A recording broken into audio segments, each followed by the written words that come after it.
yokmuş. Evvel zaman içinde, kalbur zaman içinde, bundan yıllar önce uzak ülkelerin birinde bir kralla güzeller güzeli bir kraliçe yaşıyordu. Kocaman, görkemli bir şatoda oturan kral ve kraliçeyi ülkenin halkı çok seviyordu. Özellikle güzel olduğu kadar iyi kalpli olan kraliçeye herkes hayrandı. Bu iyi yürekli kraliçenin hayattaki en büyük dileği bir çocuk sahibi olmaktı. Sonunda bu dileği gerçekleşti ve güzel bir ilkbahar sabahı harika bir kız çocuğu dünyaya geldi. Genç kralla kraliçenin mutluluğuna diyecek yoktu. Küçük prensese doğumunu kutlamak için o güne kadar görülmemiş bir şenlik düzenlendi. Bu şenliğe o ülkedeki bütün insanlar ve periler davet edilmişti. Şenlikler şatonun büyük salonlarında kutlanıyordu. Her taraf o günün şerefine süslenmişti. Bütün davetlerin dikkati yatağında uslu uslu yatan minik prensesin üzerindeydi. Melek yüzlü iyilik perileri beşiğin çevresinde toplanmıştı. Her biri sırayla bebeğe iyi dileklerde bulundular. Kimi ona güzellik, kimi akıl, kimi de cömertlik armağan etti. Fakat büyük bir talihsizlik olmuş ve yaşlı bir periyi şenliğe davet etmeyi unutmuşlardı.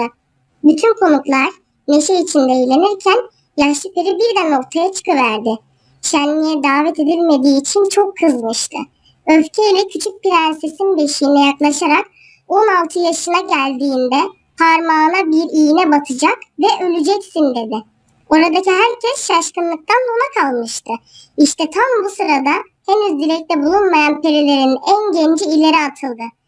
Üzülmeyin dedi. Yavrunuz ölmeyecek. Küçük prenses 100 yıl sürecek derin bir uykuya dalacak ve bir prens gelip onu öptüğünde bu uzun uykudan uyanacak. Kral ve kraliçe genç periye teşekkür etti. Ama kral yine de bu kehanetin gerçekleşmesinden büyük kaygı duyuyordu. Hemen bütün muhafızlarına ülkedeki iğnelerin kaldırılmasını emretti. Bu emre uymayanın cezası ölüm olacaktı. Böylece aradan uzun yıllar geçti. Mutlu bir hayat süren prenses her gün biraz daha büyüyüp güzelleşiyordu. 16 yaşına geldiğinde bir gün şatoyu gezmeye karar verdi.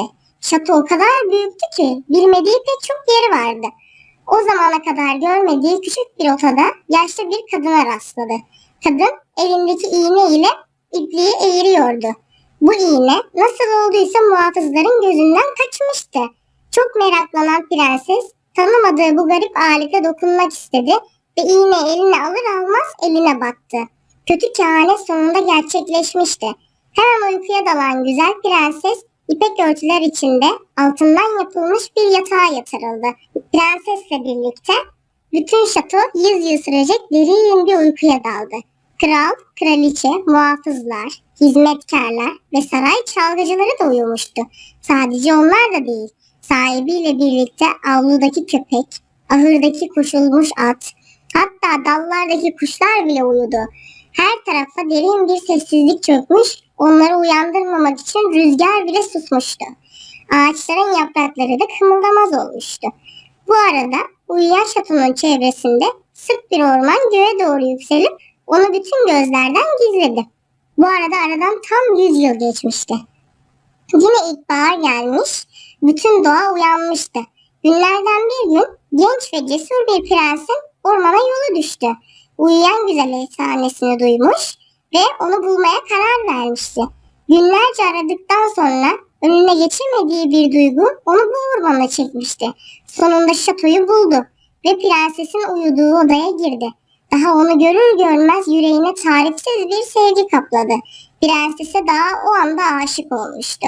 Genç kıza doğru eğildi ve onu hafifçe öptü. Güzel bir prenses sihirli bir değnekle dokunulmuş gibi hemen gözlerini açtı. Onunla birlikte şatodakiler de gözlerini açtı. Kötü kalpli perinin büyüsü artık bozulmuştu. İki genç kısa süre sonra görkemli bir düğünle evlendiler ve uzun yıllar birlikte mutlu bir hayat sürdüler.